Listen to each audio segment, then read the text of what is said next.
Hey YouTube, what it do, what it do? This is John Paul Janitor. I just caught another exciting and wonderful article about the Teacher of the Year that has been given an award by none other than great President Trump. So, not unexpectedly, I suppose, a former Peace Corps member turned into a teacher because that's sort of the flow. It's a teacher. Erratic, egalitarian nonsense people invariably want to have access to children. And this one in particular, um, something Manning, Miss Manning, ended up being a teacher that works directly with immigrants and refugee children. So of course we need to award her for celebrating people that don't speak English and aren't part of the country, because that's the highest type of achievement that any sort of educational professional can attain, is giving something to illegals and immigrants. That is the quality of being an educator that we value and put before and above all other things. So I want to just read a little bit from this USA Today article really quickly, give you some of these choice quotes about how wonderful this woman is. Okay, here we go. The Council of Chief State School Officers, an organization of public education officials, announced Manning as the 2018 Teacher of the Year in April. Okay. She is an 18-year teacher. She's been teaching for 18 years. She teaches to immigrants and refugees, and in particular, children that have gone through trauma. And the place where she's teaching is called Ferris High's Newcomer Center. That's right, because she is focused on educating not U.S. peoples, not U.S. children, but foreigners. Because once again, that is the highest type of status you can achieve as a white female yuppie professor, teacher, educator, and that is assisting in handing out the Gibs and the free stuff for essentially non-whites, essentially the other, because these people are just that fixated on bringing in the other. Anyway, here's another quote from this article. She uses experiential projects like map making to help her students process trauma, celebrate their home countries and culture, and learn about their new community. See, I find this quote to be absolutely perfect, because in the very same sentence, we want these students to celebrate their home countries and their home culture. But they need to learn about their new, not culture, not country, they need to learn about their new community. That's perfect right there. That explains so much. I mean, clearly, this is just how things work. This is why this woman's the Teacher of the Year. She totally gets it. She is so with the times, my friends. All right, so let's get a little bit more into her commitment to refugees. She gave a speech talking about why she is the ultra elite top tier yuppie that she is.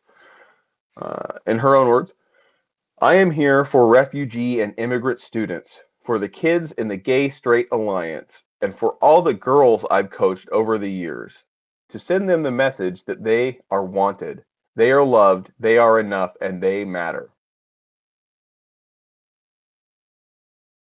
Yeah, I'm pretty much stunned into silence by that. I mean, if these are the things that you fixate on, why in God's name do we need you to be a public educator? Clearly, you are an activist.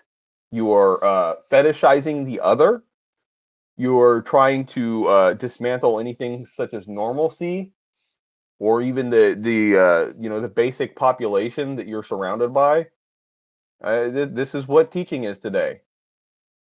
This is modern correct teaching. This is how you are supposed to be. For the kids in the Gay Straight Alliance, of course. How could you possibly expect somebody to get an award without being overtly pro homo? I mean, it's a requirement. Well, let's check that feminist box too. All the girls I've coached over the years, yeah, because we have to. This is so ridiculous. These type of egalitarian, um, basically fetishists that are so enthralled with all of the other. They can't promote themselves. They can't promote where they are. This woman's from Washington, I believe. I think they're just fetishists. It's disgusting. I mean, you can only imagine this short-haired, problem glasses woman just behaving around fellow whites. What is she going to do? She's probably chastising people. Okay, let's one more quote from her. Go out today, seek an experience you have never had before. Get uncomfortable. Challenge your own perceptions to find clarity. Be fearless. Be kind. Meet someone new. Again, this is a common talking point that, for whatever reason, in spite of all sorts of data sets, facts, information, studies, whatever kind of sources you'd like to cite, familiarity breeds contempt. This is documented. I mean, this is the Putnam studies, right? Familiarity breeds contempt. But the left is, I don't know what to say, whether they have their heads up their asses or what, maybe they're just lying. I think in many cases it comes from a place of ignorance. I mean, when you surround yourself with other like-minded whites, and the only time you get to experience minorities, refugees in particular, is when you venture forth in your community of protected teachers and special status places, and you are literally viewed as the savior, by your supplicants, by the students and by your coworkers. Excuse me. But how should we expect these people to think? These are the people that live in ivory towers for all intents and purposes. This is the style of person that doesn't live in a poverty-stricken area. This is the type of person that lives in a middle-class neighborhood, and she drives to the ghetto, and when she arrives, she is cheered and patted on her back for descending into this refugee education school. And what are the students? Little children, I hate to tell you, but little children don't really care who you are. They're little kids. So, I mean, all of this woman's worldviews are being affirmed by children. This is the depth to which a typical yuppie leftist egalitarian will go to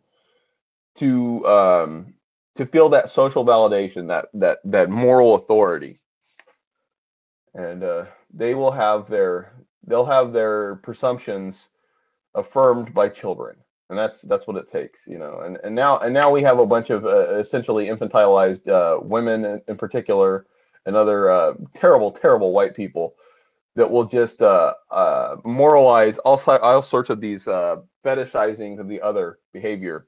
And so this woman has basically just received an award for doing just what she was supposed to, what all teachers are supposed to do. Okay, one more question before I go. Can you imagine a United States teacher receiving anything but hellacious pushback if they were to stand up and say, hey, I feel like I want to serve my country, my nation, and my people. I don't like having to teach to students that don't speak English. What do you think the repercussions of that would be?